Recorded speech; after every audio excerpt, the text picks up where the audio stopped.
everybody. This is Carol Maletta.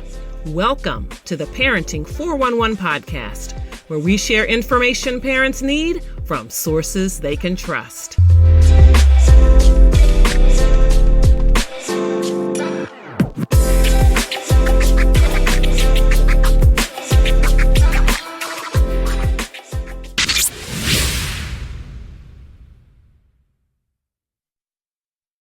Welcome. In this episode of the Parenting 411 podcast, we are diving into one of the most crucial decisions parents and teens face.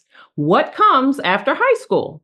Joining us today is Laurie Genevish, the president and founder of My Ideal College. Laurie is a visionary in career counseling and educational consulting dedicated to helping students and their families navigate the complex world of post-high school planning. Your teen may be considering college, trade school, or another path entirely. Whatever the case, Laurie empowers teens to find their true direction with confidence and clarity. So let's get ready to discover how to support your child's journey with less stress and more success as we welcome Laurie Genevish. Hello, Laurie. Thank you for joining me. Hey, thank you. And I love that intro. That was awesome. Thank you. I'm honored to be here. No problem. And listen, I'm talking about you. So, of course, it needed to be awesome. So I know that you got your start in corporate learning. So how did you get started working with teens? About 5 or 6 years ago, there's a particular assessment I use in companies called the Harrison Assessment.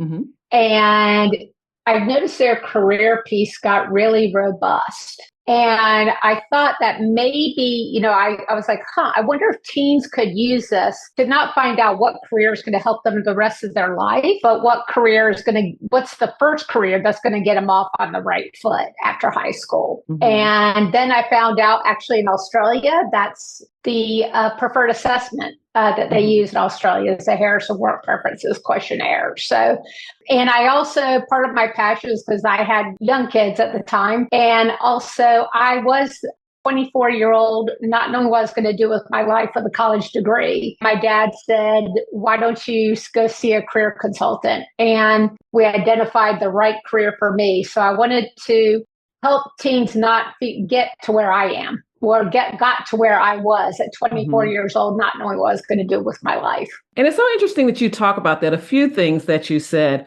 First of all, you said you're not necessarily helping them or telling them they must find the career that they're going to be in the rest of their lives, but what to do next. And I think that really recognizes the significant change from previous generations, because they pretty much thought whether they went to college or whether they went to the world of work right out of high school, they pretty much expected to work for a company or maybe the government. You're going to work 30 years and you're going to retire at 55. And pretty much that's what you're going to do. And that shows a sign of stability.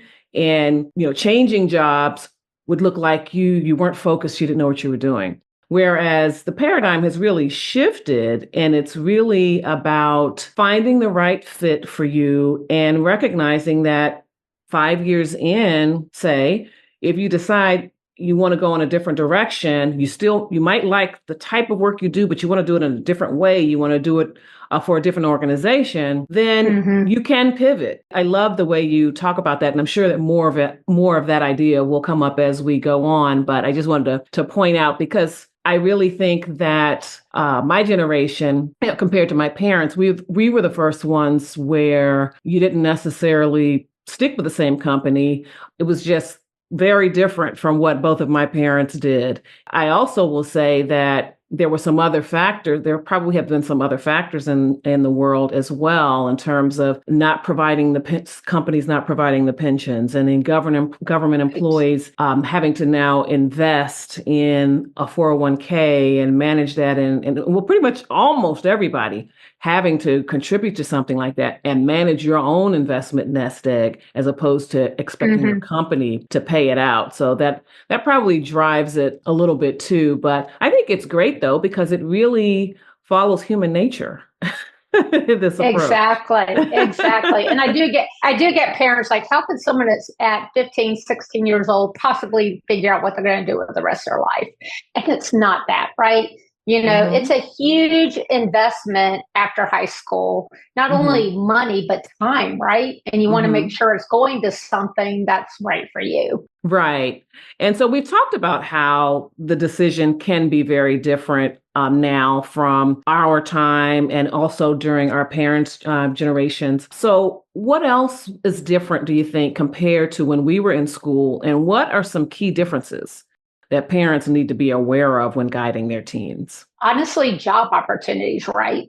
And our teens, there's so many more different types of jobs than we ever had and options. Like it was always many years ago, like, oh, if you're a female, you go into a secretary or airline stewardess and all these certain things. Some of our teens even know about these jobs because they're learning about these jobs on social media and such. And it can be overwhelming, right? Because there's all these different jobs. Also, there's so many more educational opportunities than before, where when we were growing up, that you, for the most part, you went within a certain area from home. You probably didn't stray too far away. Now we have, kids. I know a kid here in Georgia is going to go to Berkeley, and go to college there. There's actually they're finding a stream of California students coming to Georgia, so there's all these different schools that we can also choose from, which makes it real different. And of course, with the change of technology since we went to school, that's where a lot of the growth opportunities are as well. And so because parents might not be realizing some of the differences or accounting for them as they guide their teens, what are some mistakes that you're seeing as they try to help their children find the right future in education or direct career path? Yeah. So the first biggest mistake I see parents making is they start too late. I'm getting calls from parents now where their teen is a senior in high school and they're just starting to get the process started. Or, because all the time I hear from parents that they're thinking it'll be like when we went through it, right? And they're like, it's nothing like when we went to school. And I hate to say this, but when I get questions about colleges and paths, like what should they do and take, I'm like, well, it depends. It depends. It depends. It depends on what you want to do. It depends which college you want to go to. There's no one straight, narrow path, as it was before. So honestly, parents should be starting this process sophomore year of high school because you want to make it less stressful, right? And you want to plant little seeds along the way. So for like sophomore year, you could start exploring careers and looking at colleges and such. Junior year, that you take the SAT or ACT and you start doing those college tours and such. And then, of course, senior year, you apply. Because that's the other thing, too, is that, kids who are starting now, there's already kids starting to apply to schools, for early action. There's so many more options than we went to school. The other mistake I see parents making is they guide their teens towards certain colleges. Right. They want them to have the college experience like they did, the football games and all that. And that's great. That's definitely a part of it. But, like I'll say, but what are they going to do there? What are they going to major in? Well, they're not going to be able to, they'll figure out when when they get there, because that's how most of us did. Right. Wow. And so, and I remember one dad, said to me, he said, oh, his friends will help him figure it out. I was like, do you really want an 18-year-old serving as your teen's, career counselor as part of this? Yeah. That's interesting. And college is such an expensive proposition. And so you're saying they'll figure it out when they get there, or their buddies are going to help them. That's a lot of money they're putting out there for that kind of support. Exactly. And you think you have to go to a big name school, for a job, but you don't have to. Again, the great thing is that we have lots of opportunities, and you want to find out, what schools hire out there. There's some great companies hiring out of smaller schools that don't put you into debt. And the other mistake I see parents making is gaining agreement with the teen on the path, and what they're going to do. I think it needs to be a balance. There's some parents who say, well, I want them to go wherever they want. I want them to go to their dream school, but do they really know that's a dream school, right? And do you really want to go into debt over it? Or on the flip side, they push them towards certain things, which I get, right? If you don't, especially in helping them guide in careers, it's like, well, what do you like to do? Or what, oh, well, you're really good at math. Why don't you become an accountant? Well, just because you're good at something doesn't necessarily mean you want as a job 40 hours a week. And so it's important to look at a variety of options. Research actually shows if your job contains at least 75% what you naturally like to do, you'll be 3 times more successful. So it's about finding those jobs that match someone's behaviors and interests. That's a right fit for them. That's a good point, matching their behaviors as well as interest. I like that. Let's talk a little bit more about that. How do you enlighten parents and teens about that? Because that's not usually the programming, except in some families, teens don't often realize that they should be looking for something that they like doing. Yes, it'd be great if they're decent at it, but something that they really enjoy doing. Many don't think that's an option. So talk about how you change the thinking around that, both with parents as well as teens. Yeah, honestly, when I bring up what I said about the 75%, you're 3 times more successful, they're like, oh, that makes sense. And when I mention about, just because you like doing something doesn't mean you want it as a job, but they get that. But I really encourage them to, if there's careers they're interested in, try job shadowing, talk to people in those careers to learn as much about the job. Now, of course, for me, the fastest way to get an idea of careers is taking a career assessment. It's a little bit more straighter path and, well, let me try this. Well, let me try that. Well, let me try this. You can get access to a whole lot of jobs in a short period of time. Now, all career assessments are not the same. There's a lot of great career assessments out there, but you want to make sure, if it's free, probably, not the most in-depth, type. You want to make sure it's measuring behaviors. You want to make sure there's a lot of jobs, that they're matching you against. You also want to make sure that it's matching them to actual jobs versus, oh, you would be great doing something creative. Well, selling can be creative, marketing can be creative. It doesn't really narrow it down for you. Well, that sounds like a great tool and a great way to start thinking about it. And is that something that you would recommend that sophomore students do, or an instrument like that? Or because you had talked about that they should start thinking about this in sophomore year. Yeah, honestly. Yeah, I know. Me personally, the assessment I use, you can be 15 years old and take it. And so it just starts giving them an idea. And by doing this in sophomore year, it gives them time to network in those careers to see if it's the right fit for them, do informational interviews, maybe get a chance to do job shadowing. It can also help plan the rest of their high school career even. If they decide they want to go into a job that's going to require more than 4 years of college, they could do dual enrollment, as it's called here in Georgia. It may also influence what courses they take in high school as well, if they want to focus on APs, or maybe there's an elective. Like I worked with a young lady in North Carolina, and in working with her, we decided an interior designer, and she talked to people in that career, and she was really excited about it. And it turns out her school had an interior design class. And so what a great way to get a jump in.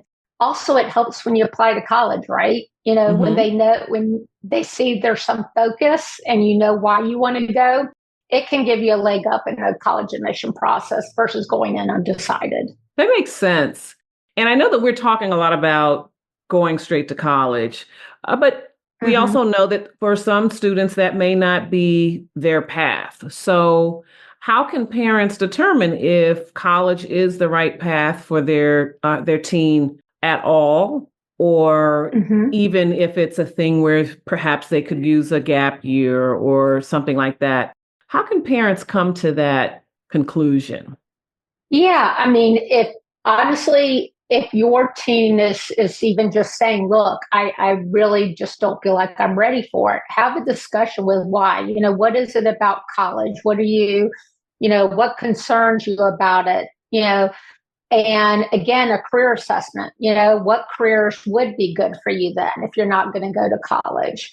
And I really, guide parents. Like they think, well, I know you may not need the college degree, but you need to have that in your back pocket in order to be successful, right? Mm-hmm. So sometimes, for example, a friend of mine a couple of years ago told me, she said, yeah, her sister and her son wanted to a career in audiovisual art.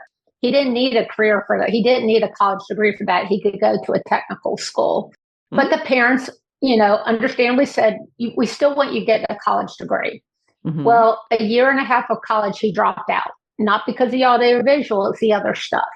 And they wound up $26,000 in debt that they could have avoided because of it. Mm-hmm. Also, too, like a teen I helped with welding, and he was feeling down about life because his friends were like, oh, I'm going to go here and be a doctor. I'm going to be a graphic artist or those types of things. And he didn't know what he wanted to do. Mm-hmm. And he actually got excited, when we identified a career welding was right for him.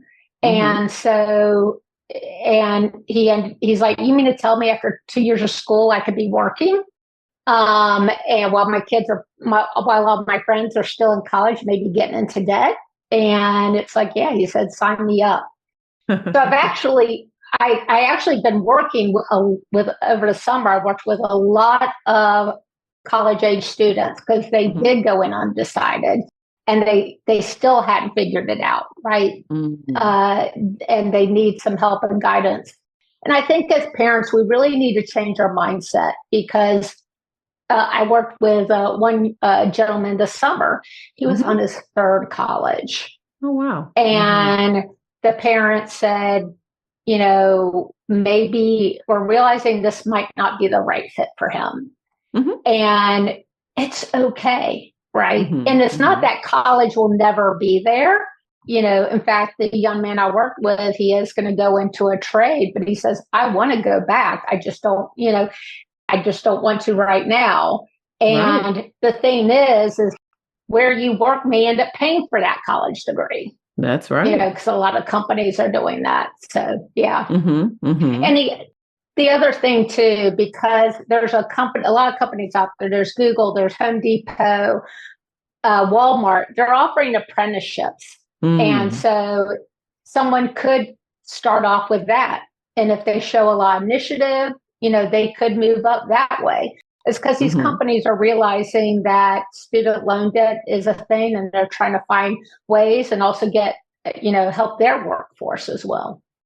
You're back in the swing of school, homework, and soccer practice week after week. So, Mom, I'm wondering, are you feeling overwhelmed by meltdowns and backtalk? Struggling to connect with your kids? It's time for a change. Introducing the All Access Pass to the Parent and Purpose Summit Family First Edition. Learn from top experts in mental health, parenting strategies, and self-care. Transform your family life with practical skills to guide your child's behavior in a positive way, reconnect as a family, practice life-changing self-care, and so much more. Invest in your family's happiness and your well-being. Don't miss the opportunity for real change. Grab your all-access pass now at parentandpurpose.com and step into a season of transformation and joy.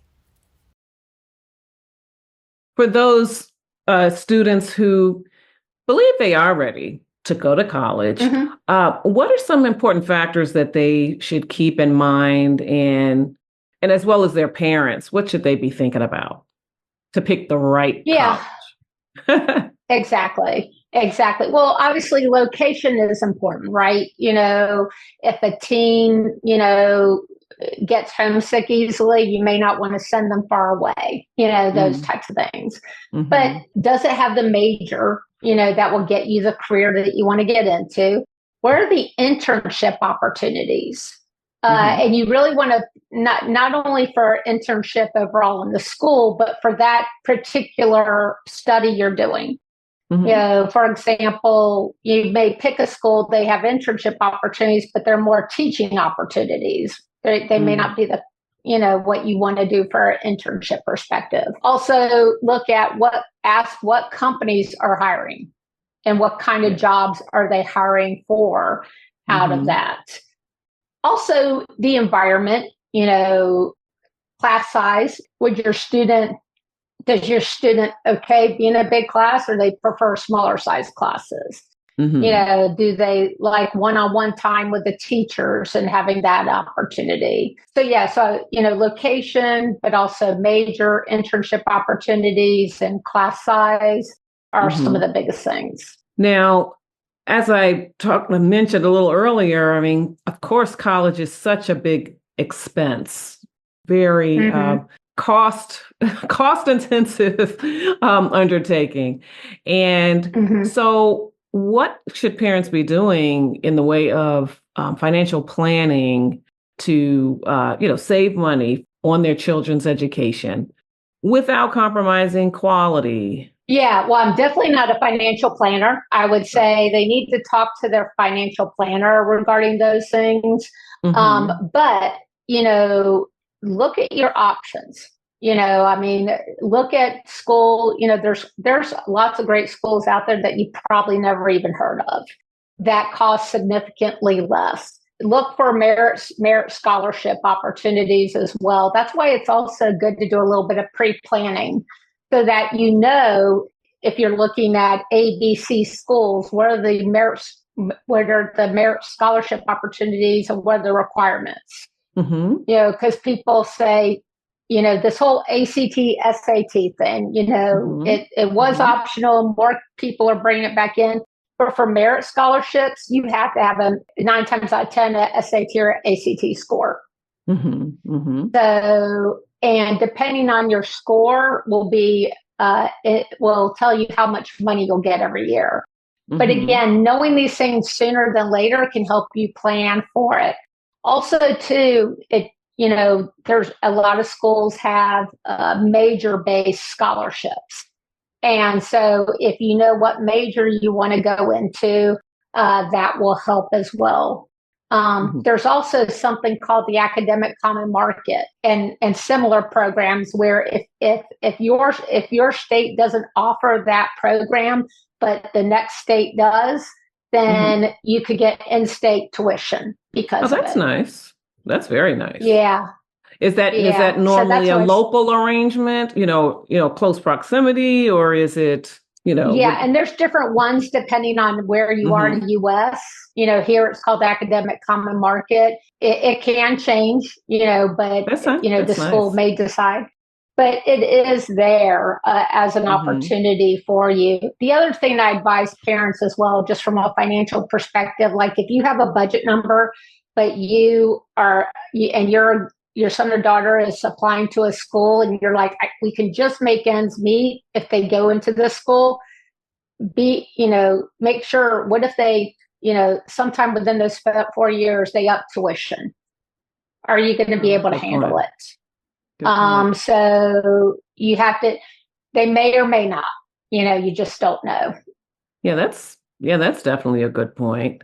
And so what should parents be doing? I know you talked about visiting colleges and those kinds of things, potentially seeking your help in sophomore year. Yeah. But what kinds of things should they be keeping track of and during their child's high school years that would help make post-graduation a little smoother?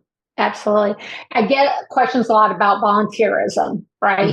Should my kids, does it make a big impression?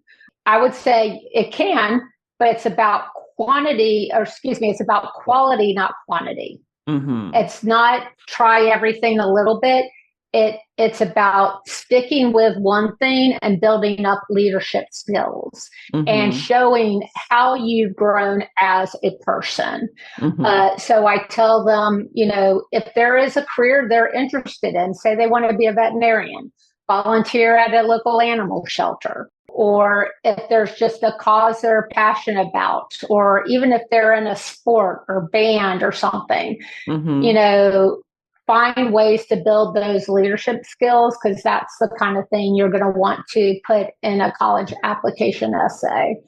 And, so you want to keep track of everything from every award to grades to honors. You never know what you might end up using when it comes time to application process. So, once a month, once a quarter, keep a folder, where you get paper stuff, you just throw it in there, or notes on a phone, but keep track of it, because, when your teen is asking you, what did I do freshman year? I remember I did something like right for that, I remember it well. I remember it well. And I had twins going off to college at the same time. So I definitely remember the folders and pulling those things out. Yes. Now, I know some parents struggle with knowing how much and how involved they should be in the process with their teens choosing their path, whether they're going to college, not going to college, or the major that they're pursuing. How should parents strike that balance? And it's hard. I mean, I actually have a rising senior myself, and it's hard. And it's just to have conversations with them, and just, be open to the conversations with them. Well, what do you see for yourself, after high school? And, oh, interesting, become curious, not judgmental. So follow up with questions. Yeah. Like, oh, really? Why is that? Because like a lot of times parents say, oh, they say they want to do video games, or they play video games all the time. Well, maybe they play video games because it's about the story arc, or maybe they're paying attention to the graphics, and it could lead to a job there. And encourage your teen. Say, if they say, well, I think I'm interested in this type of career or this type of college, say, what are some ways we could learn more about it? And of course, the internet, there's all kinds of day in the life videos for jobs, or you can get things off the internet. And, hopefully, say, hey, why don't we look it up together? Let's see what we can find. Or tell your teen, okay, why don't you go look it up? Why don't you go look the information up and tell me what your thoughts are about it? And, pick a time when you can follow up with them. It's all about, you don't want to have this, all right, we're at their dinner table, time's ticking, we've got to figure this out, right? Right. You want to do it in normal conversation. Like if you cook together as a family, or if you go for walks, weave it into conversations versus making the conversation an event.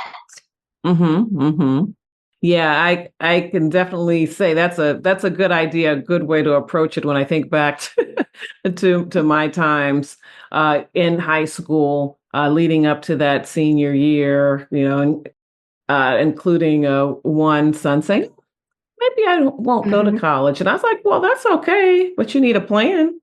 Like what exactly. What are you going to do instead? Let's talk about that.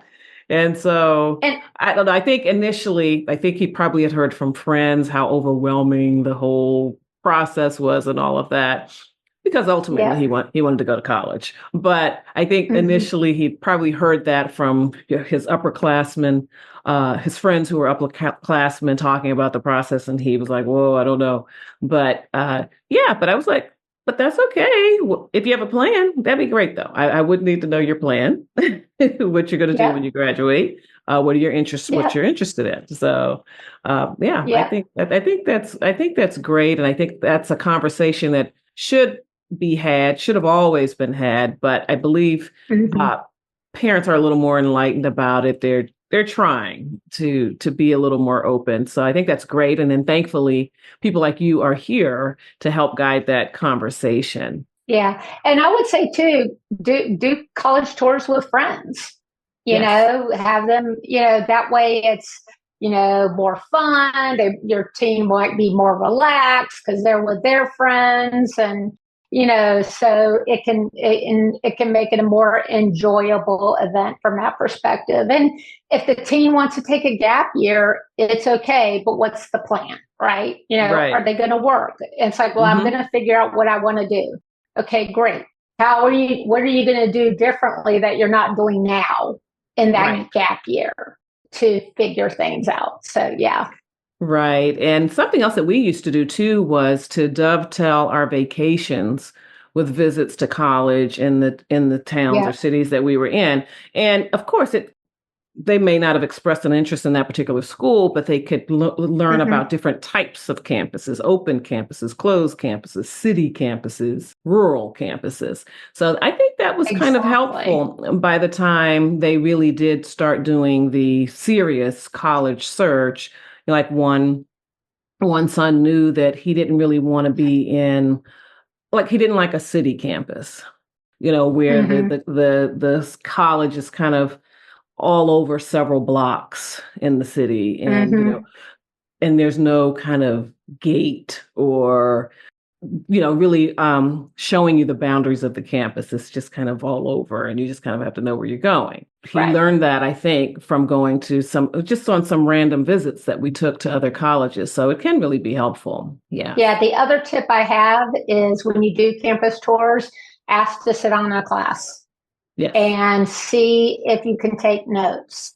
And if you can't keep up, that doesn't necessarily mean you shouldn't go there. It just means it's preparing you. Okay, what do I need to do differently? What can I learn from this?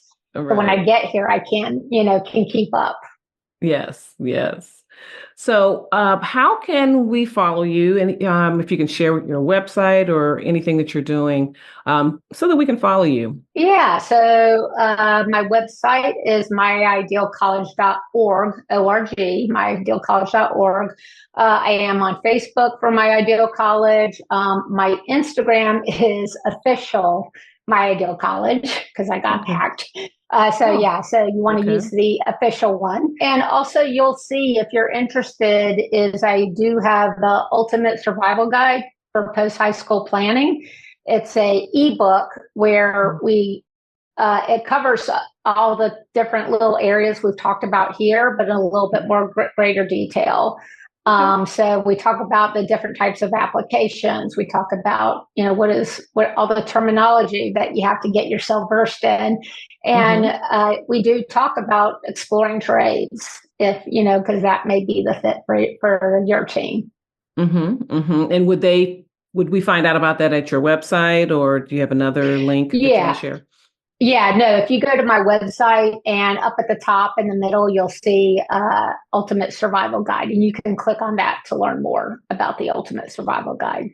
Awesome. Well, Laurie, thank you so much for spending time with me today. And I hope that our listeners will absolutely head on over to myidealcollege.org to learn more about the Ultimate Survival Guide and also the work that you're doing, and we'll reach out to you sooner rather than later, as we talked about. Let's not wait till senior year. If you think your children really do have an interest in college, but also, even if they want to figure out what they're doing beyond high school, whether it's work, college, trade school, it still would be a good idea to check out myidealcollege.org and see what Laurie has to offer.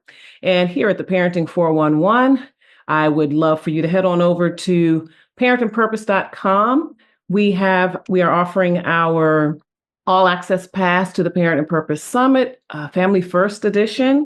We're going to be rolling out our back to school edition soon, but this is a mini summit where we covered mental health. We covered parenting strategies as well as self-care tips for mom.